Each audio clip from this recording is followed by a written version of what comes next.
Не деп сен былжырап атасың?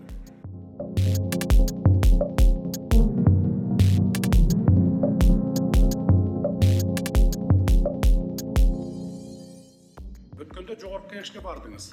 Депутаттар суроо берип атат.